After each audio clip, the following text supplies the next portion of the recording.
Okay, so I have with me today Dr. Peter Hayes. He's someone who I'm sure will be familiar to many of you. He has produced quite a few what I would describe as philosophical dissections of the Lucy Letby case. And we're going to discuss the Lucy Letby case today and also an initiative that he's involved in. First of all, hello to Peter and thank you for joining us. Sure. Hi, Chris. Thank you very much for having me on. Oh, it's really my pleasure. So, firstly, I like to ask every guest just to expand a little bit on their background. So, could you tell us about that, please? Sure. So I got a PhD in political science many years ago. I spent over 30 years as a university lecturer in politics, mainly at the University of Sunderland. Now I've retired. My research during that time, certainly nothing like some of the remarkable CVs of some of the extraordinary people who've come to defense of Lucy Letby, people like Professor Hutton. Mine is much more modest, but it's mainly research into political theory in a broad sense. And I've written some articles in legal journals and one or two medical journals, particularly actually with respect to adoption policy. I've also looked at the relationship between science and ideology and published on that as well. And I think generally that's been quite a helpful background for trying to come to terms with and trying to understand what's going on in the Lucy Letby affair. Sure. And what was it that first drew your attention to this issue? Well, I didn't actually follow the the trial until I heard the verdict. I remember hearing the verdict actually when I was just in the car, just hearing it on the radio. I just switched the radio off because I couldn't really bear to hear about it.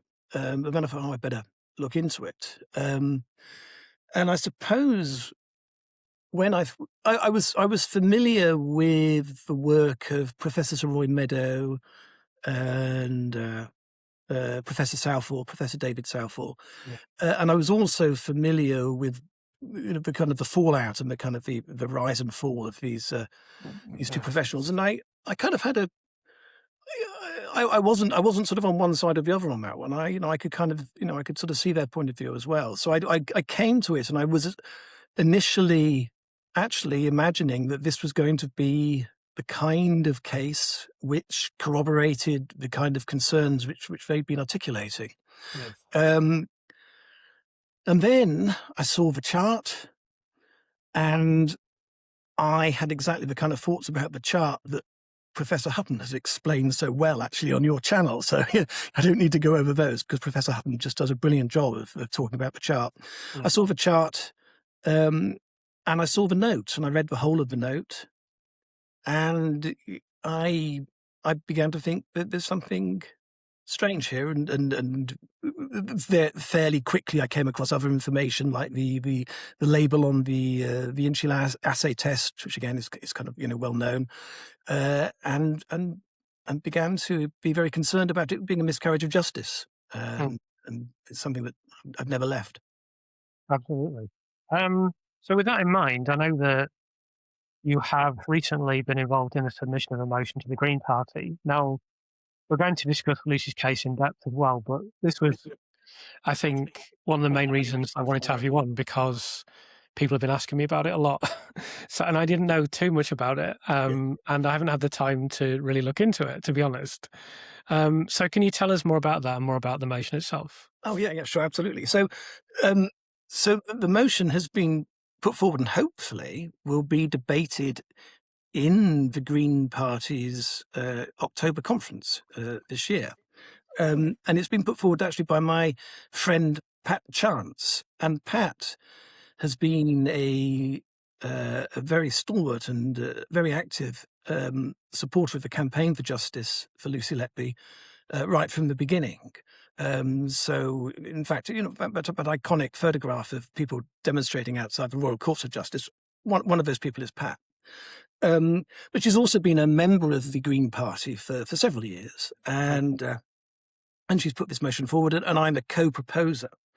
And the motion concerns judicial reform in miscarriage of justice cases, and it explicitly actually mentions the case of Lucy Letby.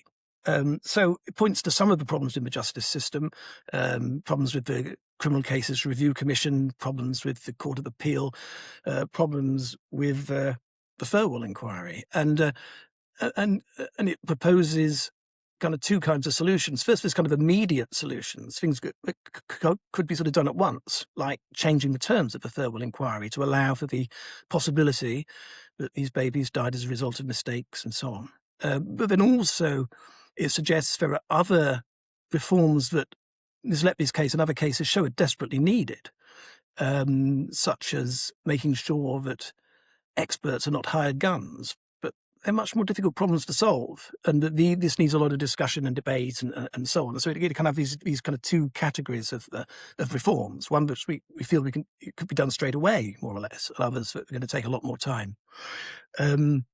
So we've put that proposal forward, and it's actually a late motion, is what it's described as. And to get it to the conference floor, we need 50 co-proposers. And we're kind of getting there. We're over halfway, but we still need more. So we're looking out for Green Party members who would be willing to co-propose it and who would look at this motion, which is motion A168 on the party, the agenda for the conference. Yeah. So that's all very interesting, and I support this motion. You know, I haven't supported by joining the Green Party or co-sponsoring, I must confess, but I want to say a little something about this before we continue. I have a bit of a difficult and delicate position because I don't. If I endorse something, then it seems like I'm endorsing the party and the political position of that party as well. I'm completely politically neutral.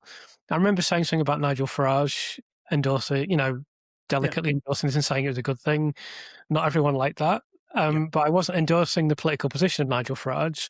I was just saying, nor was I criticising it. I was just saying, I believe there has to be a political voice, and anything we can get into. I know the Greens are polling, quite well, and they may get a significant number of seats at the next election. And any supportive MPs, it may be over by then. It may be over by then. Hopefully, it will be. But sure, let's hope. any political pressure we can get is good, and I don't and failing it being some extreme party, I will support anything. So I just wanted to make that clear. So I'm going to post. I'm going to pin the motion because Pete has the motion. He's going to send me the motion. I'll pin that in the comment section. I'll include it in the description. And if people are able to co-sponsor this, I think it's a worthwhile initiative. Well, can I add to that? But I don't think that this particular motion is, in a sense, is left wing or right wing or any kind of wing. It's just kind of common sense. So that if you don't support the Green Party at all, you're still going to be concerned about justice, and you're still going to not want an innocent person to be locked up for the rest of their life for crimes that didn't even happen. So there's a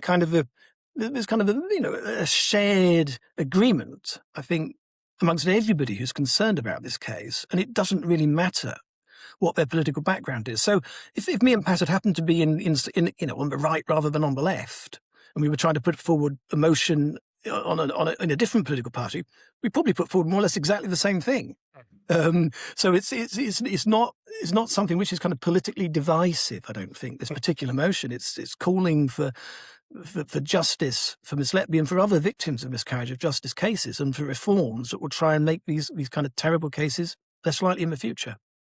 Yeah, and I agree with that entirely. So as I say, I will pin the motion in the comments, and it will also appear in the description if I remember to put it in the description. But I will remember to pin it in the comments. So yeah, thank you for doing that. I think it's a great initiative, and hopefully we can get to 50 soon. Let's talk about Lucy's case then as well. So I've seen you speak a few times now. I've watched your videos on YouTube. Very interesting. And I had you on the list of people I wanted to speak to for a long time. And then I saw you doing this Green Party thing. I thought, okay, this is the right time. And it's all been very interesting. I think you have a very interesting take on things. So I have observed that the kind of overarching theme of your work is that once Lucy Letby was identified as a sole suspect and incompetently identified at that, and became the focus of the so-called investigation, the system repeatedly converted neutral, ambiguous, or even contradictory facts into evidence of guilt. So do you agree with that assessment, and could you comment a little on that as well? I think that's pretty much right, because if you have been watching my presentations on YouTube, you'll know that one of my presentations was I actually think that Miss Letby's persecutors quite literally have engaged in a witch hunt against her, so that whatever a witch does is interpreted as being a sign of her guilt, and whatever Miss Letby did, perhaps she'd be writing a sympathy card, or perhaps she'd be betting on the Grand National, or perhaps she'd be getting mixed up about whether or not she was wearing pajamas at 6 a.m. on one of the occasions when she was arrested. Whatever she did, it was all a sign of her guilt. And although it's kind of more complicated when it comes to the kind of medical evidence, because there's all these technical terms and so on, it's essentially a continuation of that same pattern, that nothing she can do is going to be interpreted in any other way than as a sign of her guilt. And that runs through the whole of the investigation into her. Yeah. And it's very much that the suspicion comes first and the evidence is fitted around that suspicion. So do you have an example, or do you think it's a clear, the clearest evidence that this is what happened in your estimation? Yeah. So I think that then, as I say, everything I think is fitted around. But as to what the clearest evidence is, that's it's a little bit difficult, because it's very, in a sense, there's an asymmetry. It's very simple and pretty straightforward to make a very unlikely, perhaps even a preposterous claim, but then to refute that claim often requires some technical language, and it can be quite difficult. So take, for example, the supposed insulin poisoning. So that the claim is made and so on, and I'm hugely impressed with the various experts who've gone to great lengths to examine these claims and have analysed what happens or what might happen to babies and so on with these different readings, and look at the reliability of the assay test and so on. So this has all been fantastic. But if you're not an expert in all of this, you kind of think, insulin, what's that?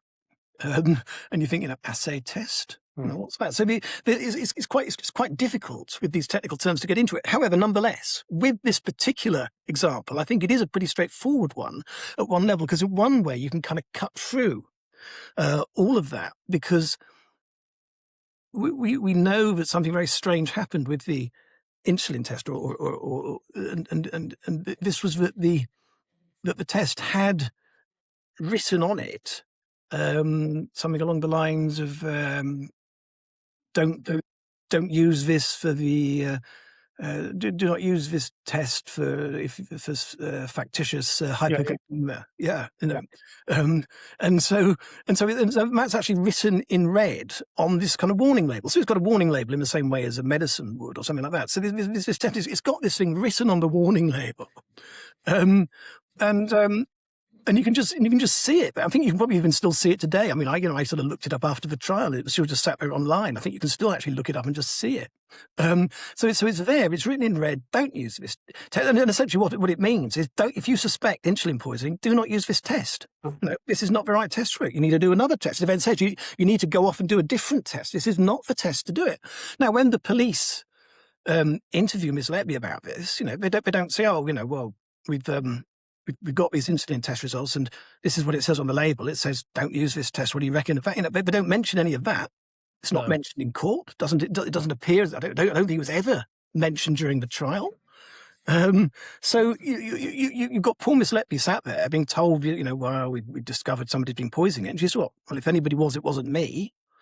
And that then is used as a kind of, we've got her, that's like the smoking gun because she's admitted it, it proves it. And of course it must have been her. And that kind of reasoning.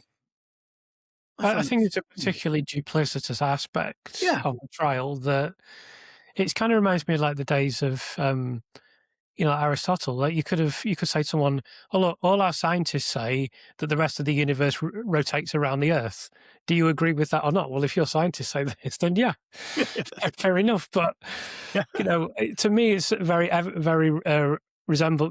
reminiscent of something like that. I think. I think it is, and it is duplicitous in the way that they must have known that this was sat there, written in red on the label.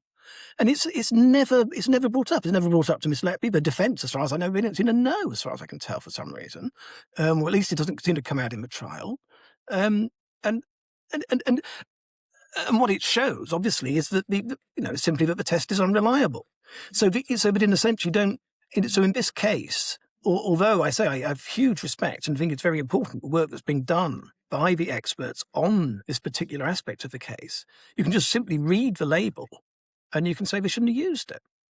So I think that's a simple example. When you're asking for something that's kind of straightforward, I think that's a good one for sure. So in your work, you've distinguished between the testing of a hypothesis and fitting the evidence to a predetermined conclusion. So I think this investigation entire process is absolutely teeming with confirmation bias. But do you see particularly strong examples of that, and if so, where? I think there are examples. So as you say, I do distinguish between fitting and testing, and there's a kind of I think the difference. One way of explaining it is the difference in a kind of a mindset. That if you test something, you are honestly prepared to say, "Oh, I've got this idea, but it could well be wrong," and you're willing to drop the idea if the evidence doesn't support it.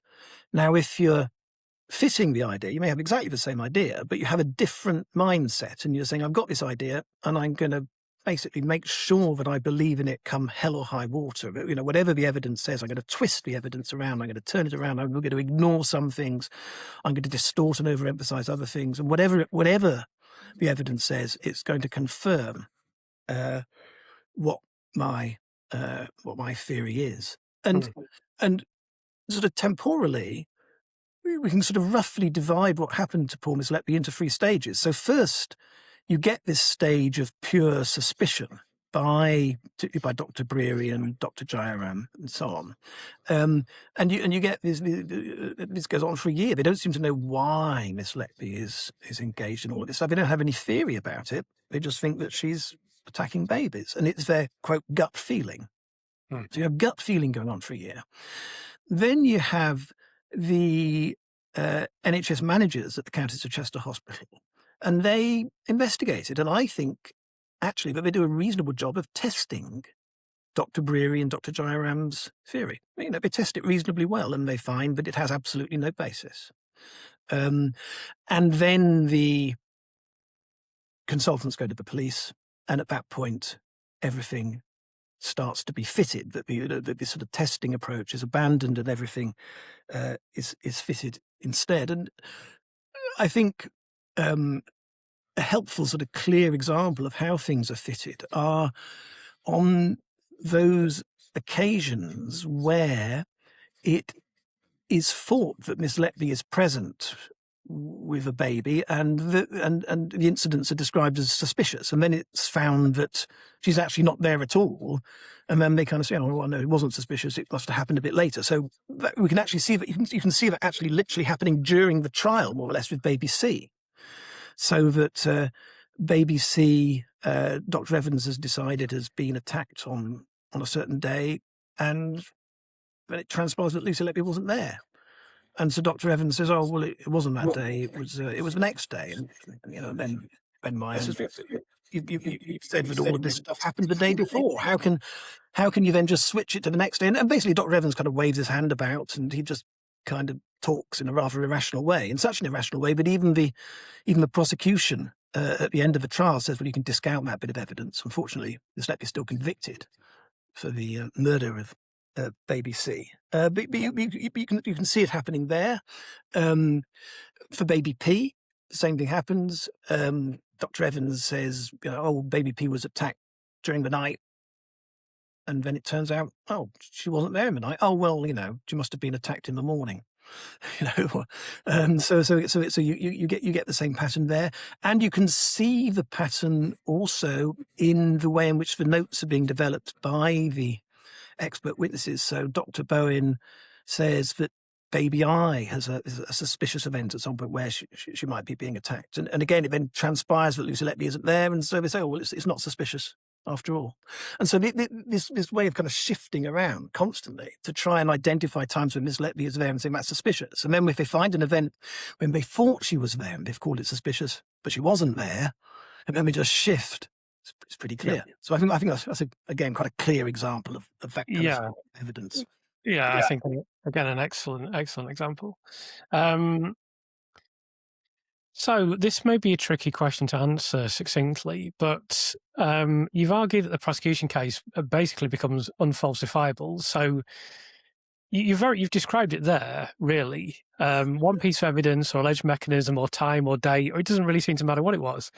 Oh, it's a nasogastric tube. Oh, no, it's not now. Now it's a reducer. Oh, no, now it's this. Now it's this date. Oh, no, it's not the stomach. Now it's the vein. Oh, no, it's, we know what happened. Yeah. How was this allowed to happen? How did this happen? Well, how is it allowed to happen? Is a tricky question. I suppose it brings up how is it allowed to happen. I suppose it brings up questions around advocacy, actually, which is kind of taking us into slightly different territory. That the adversarial system is one in which you're out to win, and those kind of techniques are not at all directed. That kind of way of reasoning isn't at all directed at the truth, but it can be. It can be successful. That anything that can help you to win a case, fortunately, might be used. So I'm not.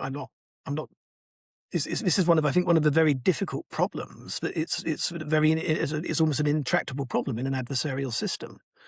That whether you're arguing for the prosecution or the defence with cunning rhetoric, with a bit of hand waving, with a bit of illogicality that can be kind of which can be kind of concealed, you can get away with an awful lot. So it's a dilemma which Ms. Letby's case really exemplifies. It shouldn't be allowed to happen. And of course, there are all kinds of guidelines, both for barristers and for expert witnesses, which basically say you've got to conform to the truth and you can't go misleading people and things. And those things are not followed, and that's the way people are. You can write any number of guidelines and people will pretend to follow them, but actually they won't. So, which again is one of the difficulties with reform. So that you could imagine making a list of all the great things you ought to do. And people will say, "Oh yeah, I'll do that." Well, people do say things like that. So it's a very difficult problem to try and resolve, I think. So I don't know how to solve it. No. Well, I wasn't going to ask you to do that today. So I just want to briefly touch upon the wellness of these infants. I know this is something you've spoken about. Now, I've had, obstetricians on, other medics, and I think we know the answer to this question, but I do want to ask you a couple of questions about it as well. How accurately do you think the health and vulnerability of the babies were presented to the jury? Well, as you say, you've been speaking to people who've got real expertise in this kind of thing. And so I think those are the people that should be listened to.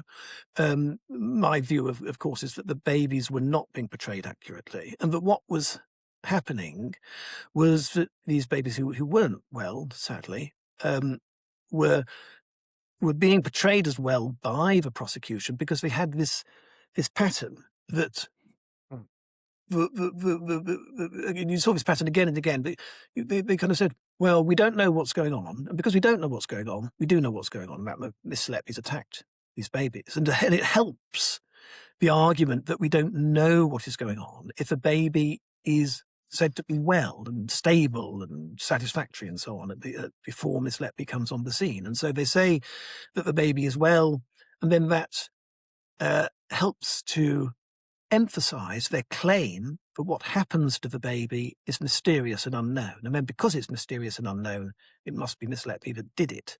And so that's why they repeatedly say that the baby is well, even when the baby isn't well. I mean, and afterwards, I remember in the Operation Hummingbird video, we get really quite exaggerated example of this with Detective Hughes, don't we, saying that the babies were a picture of health.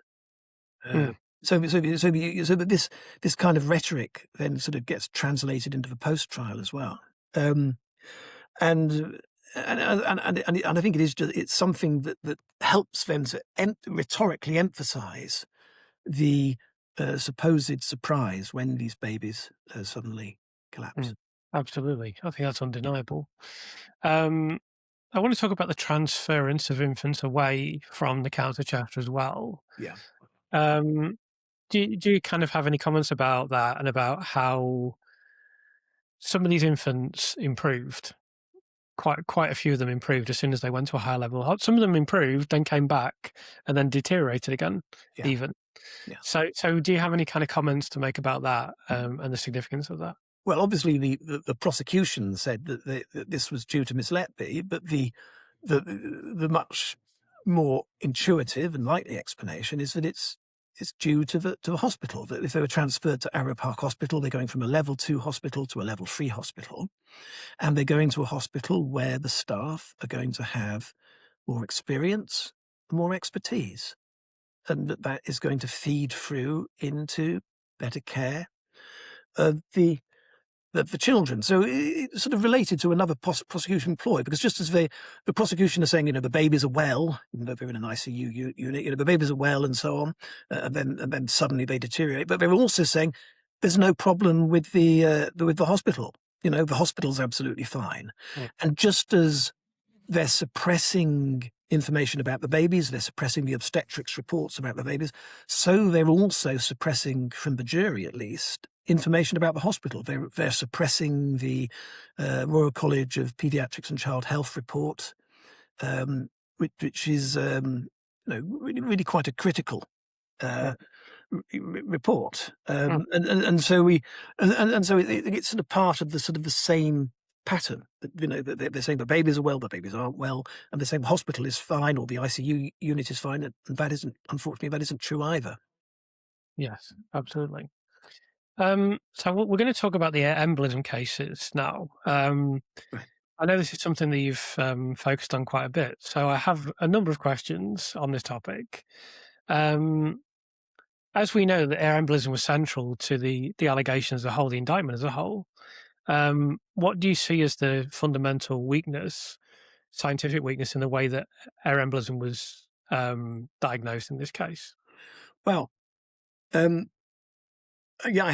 are interesting things about air embolism. Part of the problem, which perhaps we'll come on to, is sort of the difficulty of diagnosis by exclusion. But there's also the kind of, it betokens again a kind of an attitude, I think, on behalf of the investigators, because the thing about air is that air is everywhere and it gets everywhere, including inside our bodies. And what I think happened in the Miss Letby case is that instead of trying to kind of honestly work out what was happening, they thought we need to find something which can't be disproved. And it's very difficult if you say that a baby has died as a result of an air embolism. It's very difficult to disprove it because, as I say, air gets all over the place, gas gets all over the place. And so if you're seeing gas inside the body, you can say, well, look, there's some gas and that's air. It's an air embolism. So it's suggestive of a kind of a way of thinking, which is, how can we think of some kind of theory which can't be refuted, which can't be falsified. So and it's that kind of attitude, it's that mindset, which is very concerning. But then, in particular, the way Vidar is diagnosed is by this. The diagnosis of exclusion, so that, and this again happens quite often in the way that the prosecution operates. That it kind of treats how to work out that Miss Letby is what she's doing. It kind of treats it a bit like a game of Cluedo. So in a game of Cluedo, you're kind of ruling things out, and it has this same pattern of trying to rule things out in a number of instances, including with the air embolisms, because they're saying, or Dr. Evans says that by a process of exclusion, by saying, well, it can't be this, it can't be this, he then decides that the only thing that it can be is an air embolism. Just like if you're playing Cluedo, you say, well, it can't be her, and it can't be him, and it can't be that, and therefore it is. Now, in a game of Cluedo, that makes sense, because you've got a strictly limited number of possibilities. It's finite. You can add them up. There's those possibilities. And once you rule out these finite number of possibilities, and you've only got one left, then that is the solution. Now, with the illness in a baby, it's indeterminate. There isn't like a fixed list of things for which may cause a baby to collapse or cause a baby to die. So that you cannot say, I've ruled everything out aside from air embolism, therefore it must be air embolism. It's simply impossible to do that. And that is a pretty obvious point. It's been known for hundreds of years. And it's one that comes up actually in the Cannings judgment. And it's one that the Court of Appeal knows this when they're looking at the way in which Miss Letby's been convicted. So that even the Court of Appeal, in Miss Letby's first plea to be allowed to appeal, even they say, you can't diagnose by exclusion like this. But then they go on to say, but nobody did. Everybody was doing it in this kind of different sort of building brick fashion. And that's simply untrue, because Dr. Evans did, and he said he did. And you can hear him saying he did in an interview with Raj Prasad shortly after the verdict. And again, I think it's still online, and people can just go and listen for themselves. And that's what he says that he did. So it's a very illegitimate way of engaging in diagnosis. Yes, agreed. So we also have Professor Owen Arthurs in the case, who reviewed 500 babies at Great Ormond Street Hospital. Yes. As far as we know, we don't know for sure because we've never seen this, and it's never been published. But let's just assume, for the sake of argument, they actually did that. Yes. And reportedly found gas in the great vessels in around 25% of them. Yes. So what should that have meant for the prosecution's use of X-ray gas in the Lucy Letby case? Well, what it should have meant, and what in fact, what it does mean, is that you can't go drawing any inferences of any kind whatsoever if you see gas in the great vessels of babies who are supposedly the victims of Miss Letby. And I actually think that Professor Arthur's test, I have every confidence that he did do this, that he would have had access to the records of... I'm sure he did. I was being slightly... 500 babies who sadly died. And I actually think it was a very important thing that he did. And it was a good thing that he did, because often sort of science and medicine and common sense, they kind of coincide, but in this case, I'm not sure that they do. So if say the prosecution has said, look, this baby has died, and here's this X-ray that shows there's gas in the great vessels, therefore she must have had an air embolism, it kind of sounds intuitively right. So that it was very sensible, I think, of Professor Arthurs to actually test this, and so that you can see the rationale behind his test. He's saying we've got 500 babies who've died at Great Ormond Street, and we can assume that none of them died as a result of air embolism. That's just not on the not on the agenda. That's not on the table. So we've got 500 babies who did not die from an air embolism. So what I'm going to do is I'm going to have a look at the X-rays of their bodies. and I'm going to see how many of them show evidence of gas in the great vessels. And then, as you say, he finds the answer is 125. Now, imagine that he found it only once or only twice. Then, when you looked at Miss Letby's case, you'd say, well, he only found it once or twice in 500 cases, and look, they found it 3 times. In Miss Letby's case, there's only a minority of cases. Most of the cases, they didn't find it. But still, they found it in 3 different babies. And it's only been once or twice in 500. That seems pretty strange and pretty suspicious. That would be a fair way of reasoning. And that's why it's so important, because he didn't find it just once or twice. He found it, as you say, about, we don't know, 25% of the time, about 125 times. So essentially, he found it all the time. It is something that happens very, very commonly. So you cannot then draw any inference at all from the fact that you can see it, 3 times in the, in the babies supposedly attacked by Miss Letby. In fact, we can say statistically, air is present less in these infants than in Professor Arthur's study. Now, of course, it could be present in the other infants. We don't know, but they didn't have any evidence of that. None. No. So they only have the 3, as you say. Yeah, and when you as I say, obviously you want to talk to experts on this, and obviously Professor Shu Lee and all kinds of other experts, can talk about it. But basically, during the censorship period, when all these experts have been silenced, I was reading through material on air and gas in the body, and the essential point is it turns up all the time and it comes and goes, and there's all kinds of difficulties in making any kind of assumptions about it, because it's very often there and then it often isn't there. That's essentially what you find. So you can't draw any kind of conclusion at all from it. And Professor Arthur's study of 500 babies, really confirms that.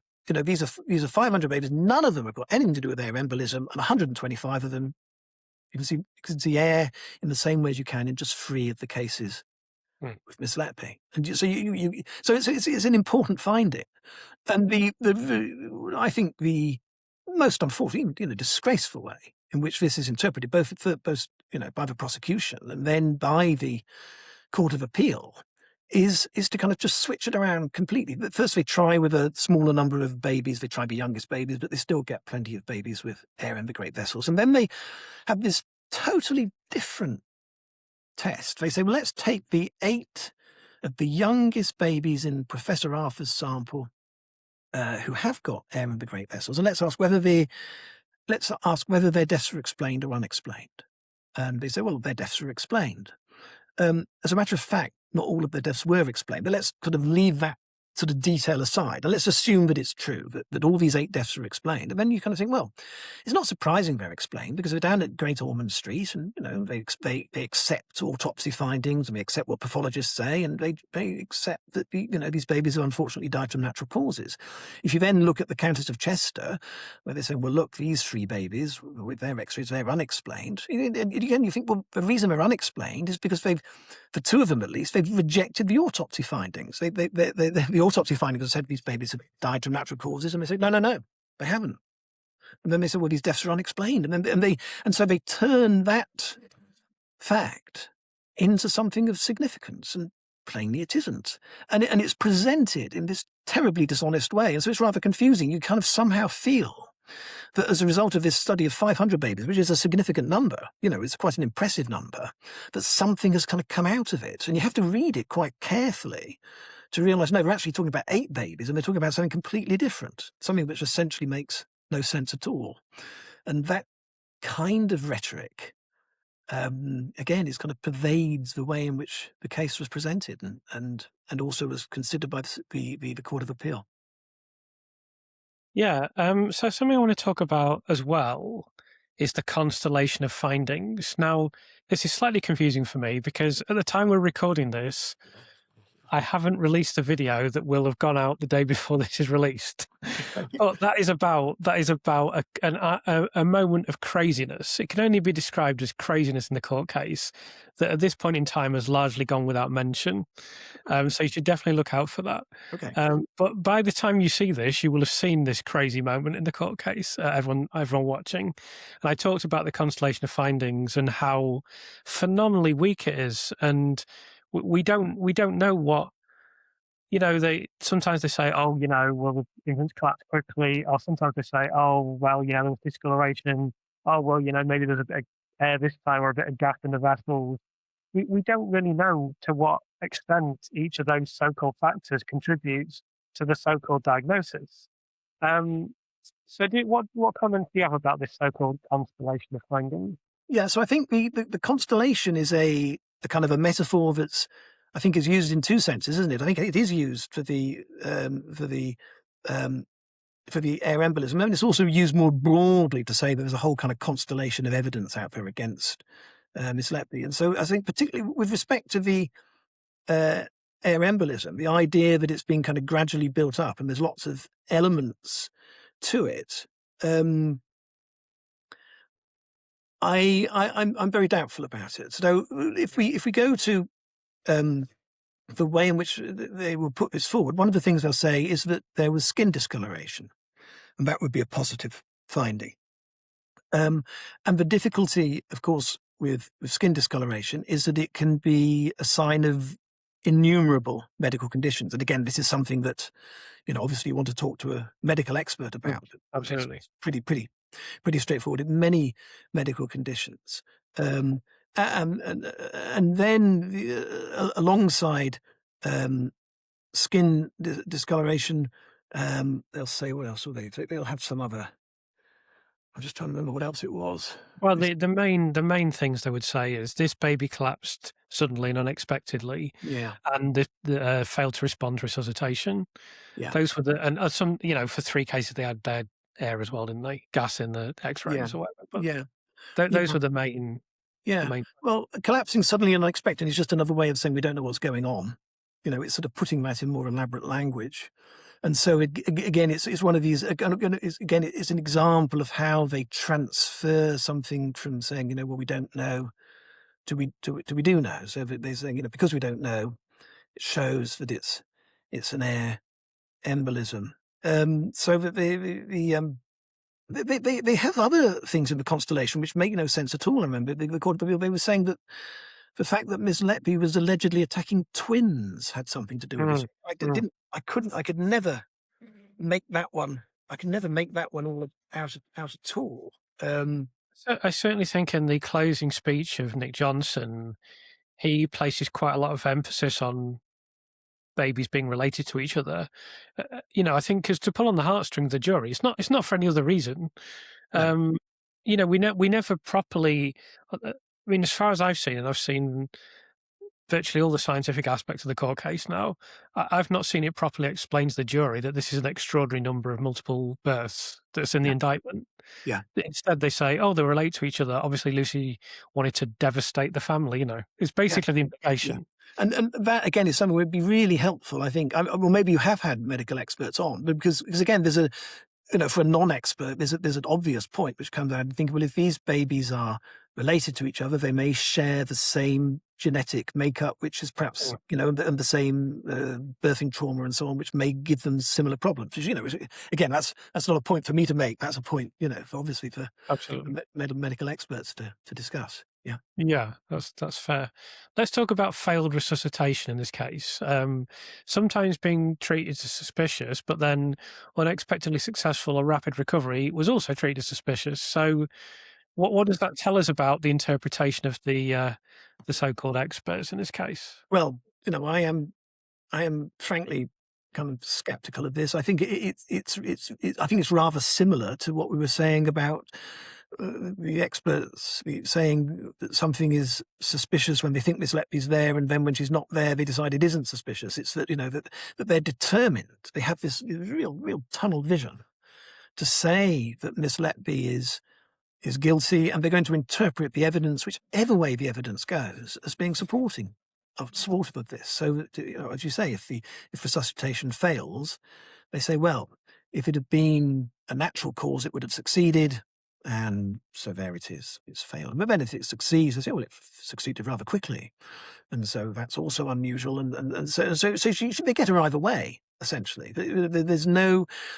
It's indicative the way in which, again, that they're presenting kind of unfalsifiable theories. There's no way around the arguments that they are making. And it's a kind of, again, it's this attitude of mind that they're never genuinely testing the theory that they have. They're always trying to fit it by whatever way they can. And that's obviously a very straightforward way of fitting it.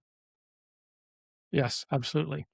Let's talk about the statistical aspects of the case and the infamous shift chart, some of the pattern evidence, the way cases were selected. So the shift chart, even from very early on, my very, very early understanding of the case, I could see this is one of the critical items of evidence in the case, because this says to the jury there is only one possible person that could have done it.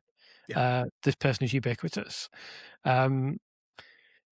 So what is wrong with using that chart to infer that Lucy Letby was the common factor? Well, I think we've got to ask ourselves how the chart was constructed. And when I try to look into this, or when I've looked into it as best I can, as far as I can see, the chart was constructed something like this. So that if you go back to early in 2017, you can see correspondence going on between the consultants, between Dr. Gibbs and others, about a correlation chart of some kind, or a correlation analysis that's being performed by the hospital. And as I say, I think that the hospital, and for all that the NHS managers at the time have been criticised, I think that this was actually quite a good. They were actually testing the theory that Ms. Letby was a serial killer quite well, and they come up with an analysis which I haven't seen, but we hear about it from Dr. Gibbs, and he says she's not a prominent presence.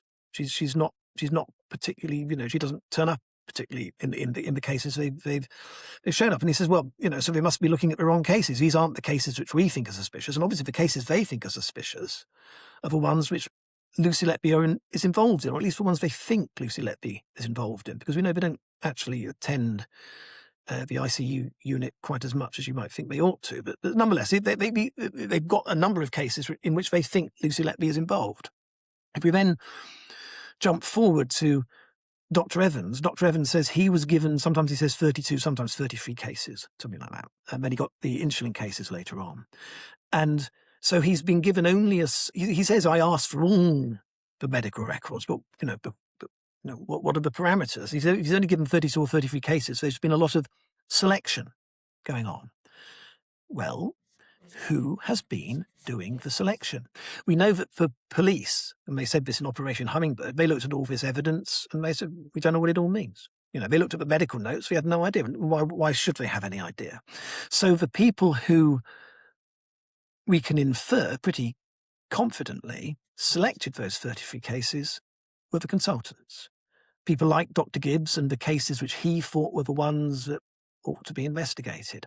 So I think that Dr. Evans was given 32 or 33 cases which were selected to him by people like Dr. Gibbs and Dr. Breary and so on. And those cases were ones where they suspected that Lucy Letby had been involved in attacking or killing the babies. And Dr. Evans had a look at them, and he decided that, in 25 cases, yes, it was all pretty suspicious, and so on. And then what happens then? First, there are some technical things, kind of the 25 cases goes down to 24, and remember, she's only being charged with 22 offences, so it's never actually a perfect tally. The defence points out there's sort of several cases which don't really make any sense, and so on, but still there's quite a large number that do. And what's happening is we're really actually being presented, I think, with a card trick. So it's as though you've got, a magician saying kind of, choose a card, any card, and it always turns out as the same card. It always turns out as the Queen of Hearts or something like that. And the reason it always turns out as the same card is that you stack the deck. If you had a look at the cards, every single one of the 52 cards would be the Queen of Hearts, and it's essentially the same thing as that. It's a trick. They've put together a series of cases where, as far as they know, every single case involved Lucy Letby, and then they're saying, "Oh my goodness, look! Every single time it's Lucy Letby." They say, just like a magician would have every single time it's the same card coming out the pack, because he's a magician and he's fixed the pack, but he doesn't. And they've done the same thing, and it's not just a trick, but I feel at some level They know it's a trick. And the reason I think that is the way in which Professor Hutton is invited to assess this evidence, and then she's disinvited, isn't she? They say, Professor Hutton, we'd like you to assess the evidence. And then she comes in and she starts saying, well, we'll need to do this and we'll need to do that and we'll need to kind of consider the whole the hospital, and we're not going to rule anything out and so on. And then they said, no, we're not going to invite you after all. And I think the reason is that she very quickly would have seen it for essentially the shabby conjuring trick that it was. And that's what they presented to the jury, unfortunately. I mean, I think from what she's told me that she told them, look, you need to look at this, and this before, Yeah. and obviously they would have known, well, we didn't look at this, and No. this. So I think that was the end of the game before it began, to be honest. But I mean, I don't know that for sure, but I very much suspect that's the case. Let's talk about incidents becoming suspicious or non-suspicious, depending on whether Lucy was present. I think this is so clear. It can be described as clear as crystal. But what are the strongest manifestations or examples of this retrospective case selection? Well, I think actually they're probably ones that we've already mentioned. I think with baby C, I think it's in a sense it's so strong that even the prosecution disclaims Dr. Evans's evidence and says you just have to rely on other evidence for this one. And I think, and again with baby P and baby I. So I think in a sense we've already, I think, kind of identified the ones where it's the clearest, because you can see them kind of changing their mind almost in sort of real time when you go through the court transcripts. So I never have seen the court transcripts as far as I can by reading the Chester Standard. I think those are probably the most obvious examples. And as I say, I think also just to reiterate, I think it is pertinent that they did disinvite Professor Hutton, because I think that she would have found exactly that. She would have found that they were simply sort of letting the tail wag the dog, that they were just putting together their suspicions on the basis that it was Lucy Letby that was there, and somehow she did it. Yes, absolutely. Let's talk about child G as well. I know this is something you've discussed quite a bit. Rightly so, because this is a particularly ludicrous case, I would say. So we know for this is the infant that was supposedly destabilized, attacked, however you want to describe it, with milk. There are multiple instances of vomiting, what they describe as projectile vomiting, although I don't think it's fully established that projectile vomiting even happened. Right. It's debatable because it wasn't always witnessed. It's hard to truly define what is meant by projectile vomiting. One of the instances is described by one of the parents, and Sandy Bohin jumped on that and said, well, they don't know what projectile vomiting is. Although on another occasion, she cites, in the case of child N, she cites evidence from parents, from a mother of an infant crying for 30 minutes. So in that case, the parents could be used. But in this case, there's another example of selectivity. But anyway, there are multiple instances of vomiting. And I think I'm right in saying Lucy Letby is found not guilty on multiple counts in this child, but unfortunately for her, she's found guilty of one. So what does that tell us about the significance attached to the episodes when she is present?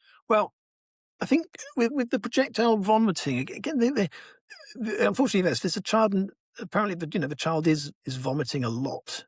And so they need to draw some kind of fine distinction, which is a classic kind of witch hunt technique, between the times in which she is vomiting when Lucy Letby, I don't know if it's a she or he actually, the times when this baby is vomiting when Lucy Letby is caring for the baby, and the times when the baby is vomiting when somebody else is caring for the baby. And the fine distinction they decide is to say, well, when Lucy Letby was caring for the baby, I think it was twice, the baby projectile vomited, and that is a different kind of vomiting from other kinds of vomiting.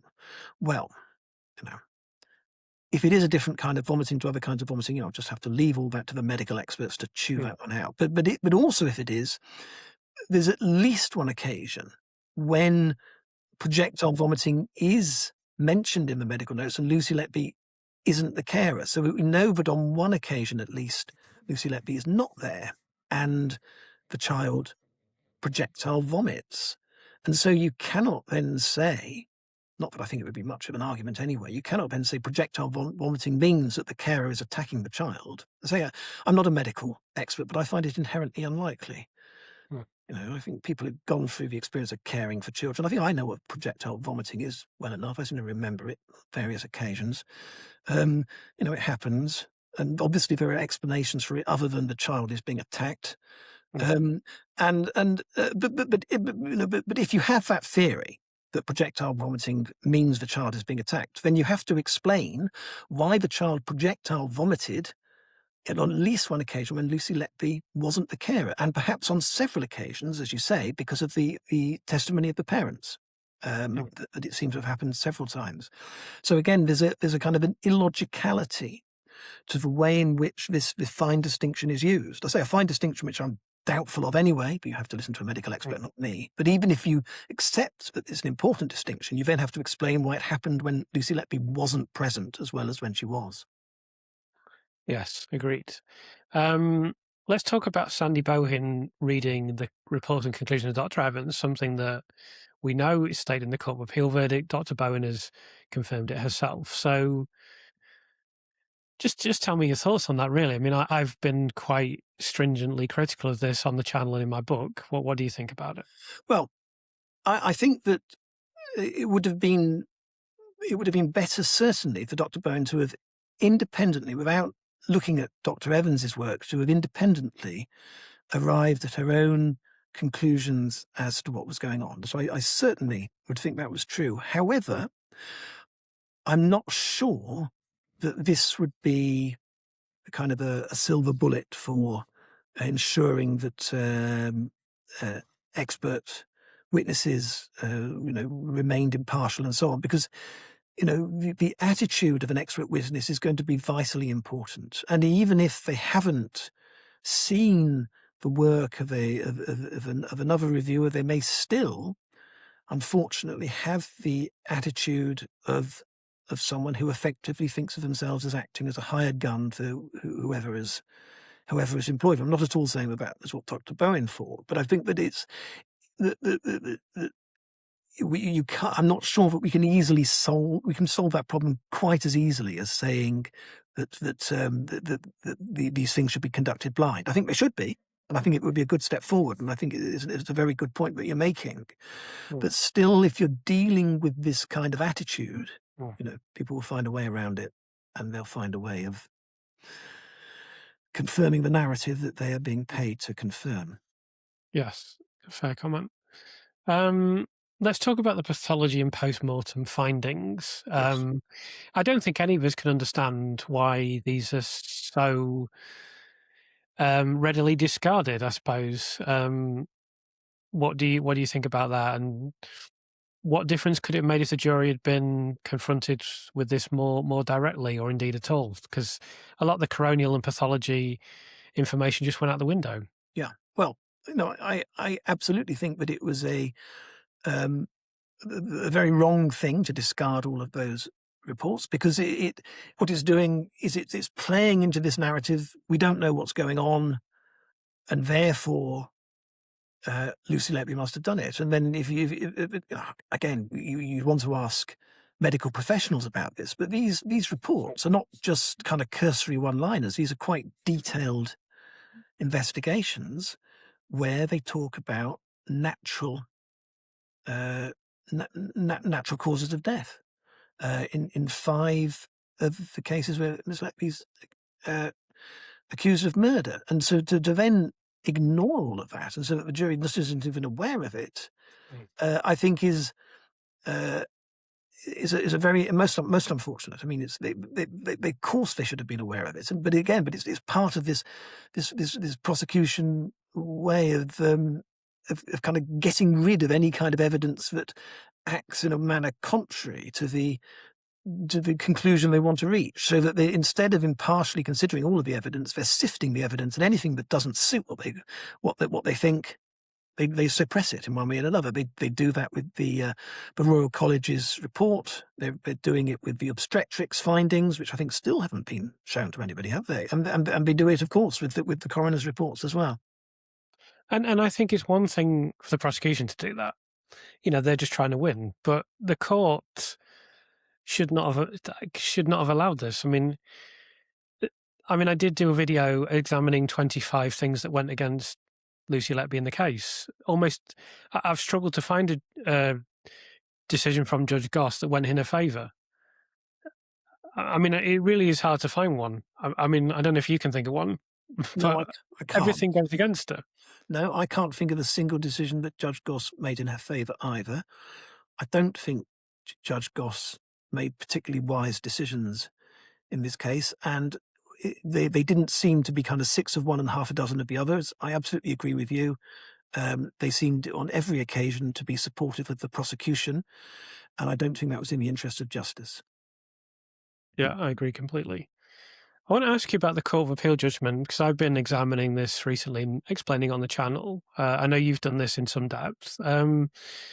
How would you characterise, or how would you reflect on the judge's views, particularly with regard to the scientific evidence in the case?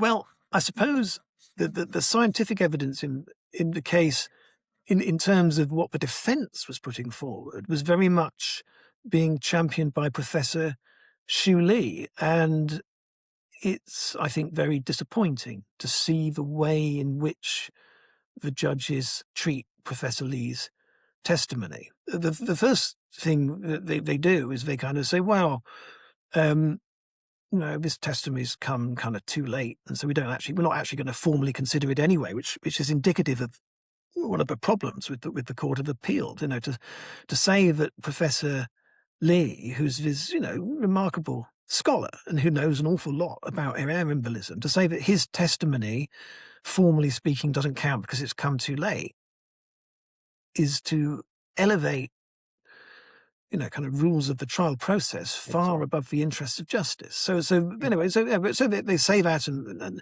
but then they say, well, nonetheless, we're going to have a look at it, and then they kind of make rather kind of snide comments about his research. There is one in particular where they say, well, it's strange to the layperson that this would only happen a couple of times, but I suppose we'll accept what he's saying, or words to that effect. Yeah, exactly, that kind of thing. Yeah, and then they kind of say, oh, this is merely an observational study or something like that. So they tend to rather belittle Professor Li, and they seem to kind of give the impression that although Professor Li might have been studying air embolism for his entire life, the judges have kind of got a pretty good handle on it too, and they don't think he's got it right. So they managed to give that impression. But we know what Professor Li is saying to some. I don't know exactly all the things he was saying, but we know to some extent what he was saying, because he then later, at the end of the same year, he then co-publishes an article, a review article on air embolism, a very detailed and a very interesting article. And you can see that the judge's response, because he must have been saying the things which come across in this article. It's a very, very interesting article.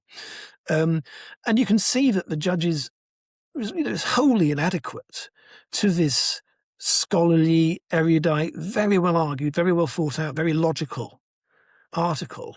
You're getting no response at all from it. And one quite important point, you're literally getting no response at all, because one of the things, I think this is quite one of the things Professor Li says is that a particular kind of flitting discoloration of the skin, which he has associated with air embolism, has never been seen in the case of venous air embolism, where there's been a few cases where accidentally air has been injected into the vein. It's never been seen in those cases. And of course, that's important because Dr. Jayaram, in particular, has said he's seen this in more than one baby in Lucy Letby's case. And what do the judges say about this? They don't say anything. So that they talk about Dr. Li in quite some length. They don't actually mention that particular bit of the article. We just leave it. So that silence, I think, is telling. Yeah. So we have all these problems. There's they lent on the old defence of, you could have said this a few months ago or whatever, even though he didn't even know it had happened at the time. Yeah. They didn't even know. No. The only first time I know for a fact the first time Professor Lee heard about this case was when he was contacted. He didn't. Why would he? He's in Canada. Why on earth would he follow? I mean, what court cases are going on in Canada at the moment? We have no idea. No idea. No. So that is preposterous in itself, but it kind of revealed a structural weakness I would describe as the way the court assesses evidence. But there have been these previous cases, Sally Clark, an infamous case, Angela Cannings, I think nearly as well known, that produced what should be very strong judicial warnings about unexplained infant deaths, about expert evidence, the danger of assuming that unexplained means criminal, poor statistics appearing in these cases, of course, and poor inferences from statistics. So why was this all ignored, and what lessons do you think they failed to apply or learn from these regrettable? I think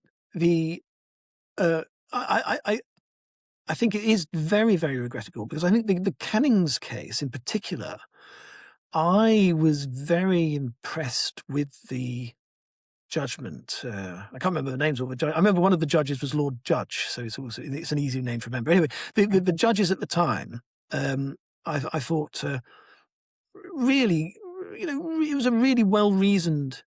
It was a really well reasoned judgment, and with the Lucy Letby case, it was kind of tragically prophetic, because what they described in this judgment, this is was it 2003? I can't remember exactly when. Anyway, what they described in this judgment is they said, if you have a series of unexplained deaths, and in Mrs. Canning's case, there'd been 3 unexplained deaths in her family, tragically. Oh. So if you have a series of unexplained deaths, and you then get a suspect, obviously in this case it's the mother, then what happens is that you've got this kind of these statistics. You say, right, it's happened once, it's happened twice, it's happened 3 times.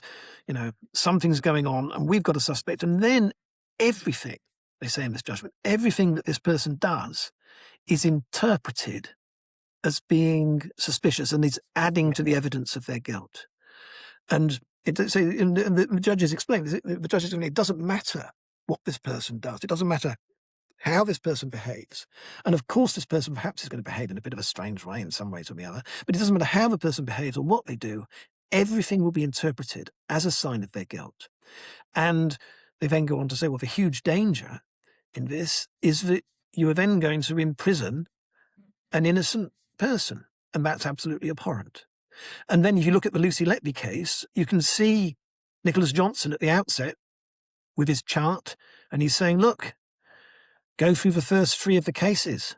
You see Miss Letby is the only one present in those 3 cases. It exactly mirrors the Angela Cannings case. You say it must be her. And so you can see that tunnel vision. You can see exactly what those judges warned against in the Cannings case. You can see it happening in the Lucy Letby case. Now, as to why that happened, that's a complicated question. It could be there is a possibility. I'm just speculating. There were people who never accepted the kind of the reasoning in the Cannings case and the Clark case. There were people who thought that something was amiss, and I say I was telling you at the start, but I've been aware of this, and I'm not sort of even wholly unsympathetic to that. Perhaps there are 2 sides to this story, but the one possibility is that Lucy Letby becomes some kind of dreadful, misapplied kind of revenge for what they feel was a kind of mistakes of an earlier era, and it's come back in the most this horrific form with this woman who is now experts like Professor Lee and Professor Modi and so on and so forth. I frankly think it is pretty obvious now that Miss Letby is innocent, but that she's been the victim, possibly to a slight extent, of people who have kind of kept a kind of a skeptical view of these earlier judgments, which I think were very right and proper, and have kind of somehow felt the need to kind of come back in again. But that, in a way, also to breeze me on to something else, which is kind of interesting about the case. The judiciary is obviously split, so that we shouldn't think of the judiciary as being one kind of a single unit, should we? Because we've got Justice Peter Jackson writing in during the case, saying Dr. Evans's testimony in this other case is worthless. He calls it worthless, and his clear implication is, well, his testimony is worthless in this case. His testimony might be worthless in the Lucy Letby case as well. We've got Lord Sumption saying this Letby's almost certainly innocent, and I don't think Lord Sumption's just speaking for himself. Even in the second plea with appeal over the single case with Baby K, the judges turned the case down, but the case is only argued on very narrow grounds. It's only argued on the question of media prejudice in the first month after Miss Letby was convicted back in 2023.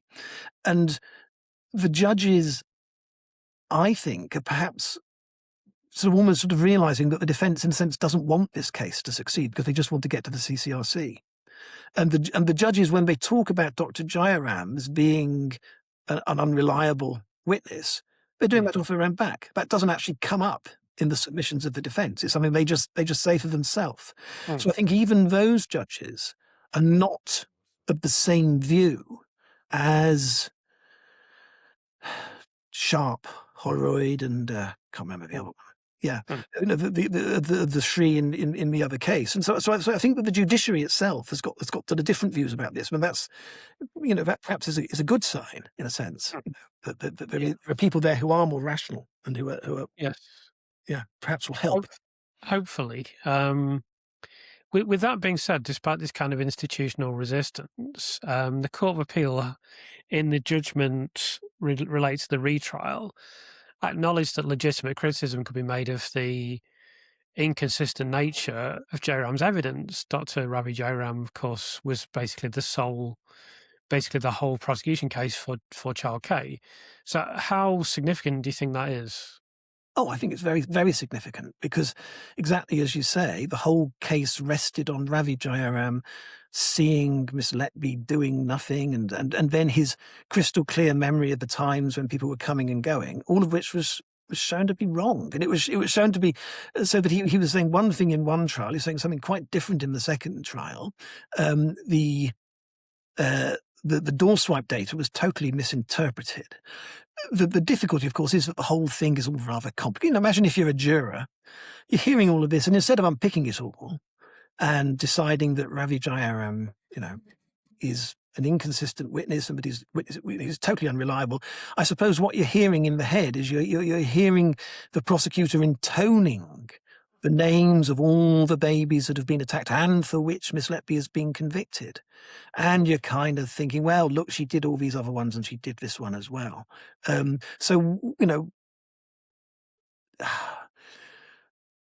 think it's a matter of fact, Jayaram's inconsistent testimony, in a sense, was kind of crucial at one level, but I think it wasn't at another. The jury in this second case, they were let out, I think, just before lunch, and by mid-afternoon they were back. I'm not sure that they spent their time unpicking the door swipe data and the timings and what it means to stand for 30 seconds and watch Miss Letby doing nothing and this, that, and the other. I'm not sure that they were spending an awful long time over it. So quite how important it was at the level of the jury, I'm not sure, but certainly at the level of what's actually going on. Yes, of course it's important. Yeah, absolutely. And finally, the last thing I want to ask you about is the Thirlwall Inquiry. So this continues to proceed, although it's not proceeding very fast recently, on the basis that Lucy Letby committed these offences. So there is now, I think, an enormous body of expert opinion, not just officially in the legal system, but more broadly in the general society, that essentially disputes whether any crimes occurred at all, let alone whether Miss Letby committed them. So given that the terms of reference state that the inquiry must assume that Lucy Letby committed these crimes, these phantom crimes, can that inquiry hope to progress, let alone provide a reliable account of what happened? I think as a matter of fact, I think that if Lady Thirlwall was brave enough, she could say the purpose of any public inquiry is to reach for truth. And nobody could argue with that statement, could they? And then she could say, given that cardinal purpose of any public inquiry, including this one, to reach for truth, I'm going to have to depart from the explicit terms of the inquiry and say that I can't. I can't say that, that I can't proceed on the assumption that Miss Letby committed these crimes because there's too much counter evidence. I think I think Lady Thirlwall could do that now if she wanted to. Obviously, she doesn't, as far as I can tell. I mean, maybe she still will. So I think in one level, it is a little bit of a red herring to say that she's bound by the terms of the inquiry. If she has the sufficient gumption, she could say, I'm bound by the truth, and a public inquiry is meant to be getting to the truth. Having said that, it is entirely within the government's gift to change the terms of reference. And it was an excellent speech that David Davis gave before Parliament, before the House of Commons broke up for the summer recess, in which he said, look, these terms of reference should be changed. They should be changed to allow for the possibility that poor care and mistakes, rather than culpability by Miss Letby, were the cause of the collapses and the deaths. And the government, I thought, gave a lamentable response, which didn't really address the question in any substantive way at all, and just said, well, we trust Lady Thirlwall, we trust the judiciary, or something like that. I would just describe it as waffle, personally. Yeah, waffle sounds a fair summary. But this is one of the things in our Green Party motion that we say that this is why it's actually quite urgent that these terms of reference do need to be changed, and that's a political decision. It's a decision that the executive can make. This isn't something that is the preserve of the judiciary. It's something the executive can do in this country, and so they should change the terms of reference, and they should do it forthwith. And so that's actually one of the things in our Green Party motion that we call for. That's one of the things we think could be done immediately. It's not one of these things which is very difficult to change and is going to require a lot of thought and all kinds of experts to kind of become involved. It's something we could do straight away. And on that subject, are there any other aspects of the motion that you feel you should tell us about, or that would be of interest? I'm trying to think. Well, it's pretty straightforward. I mean, I think the great thing about the motion is that of course, it's not just about Lucy Letby by any means. It tries to be broader. It tries to look at miscarriages of justice more generally.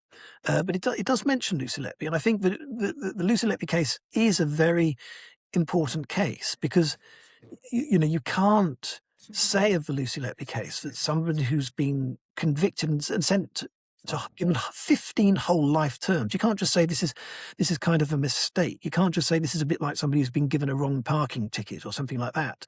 So that the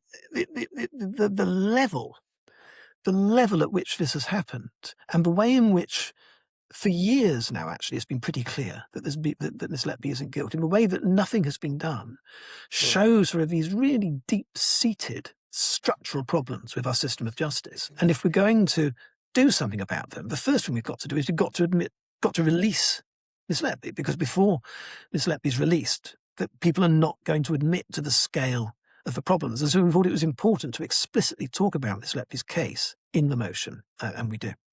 Yes. Well, that's a very perfect note, I would say, to end on. Thanks for doing this indeed with the motion, and thanks for joining me and for the other work you've done. So, for just mention to viewers, if you look up Peter Hayes, you'll find his channel on YouTube, no doubt. There's a few talks from 19 nurses that are online, so please do look at his other work if you haven't seen it. And thank you for joining me. I really, really, really appreciate it. Thanks for sharing your thoughts. Thank you very much, Chris. I very much enjoyed talking to you.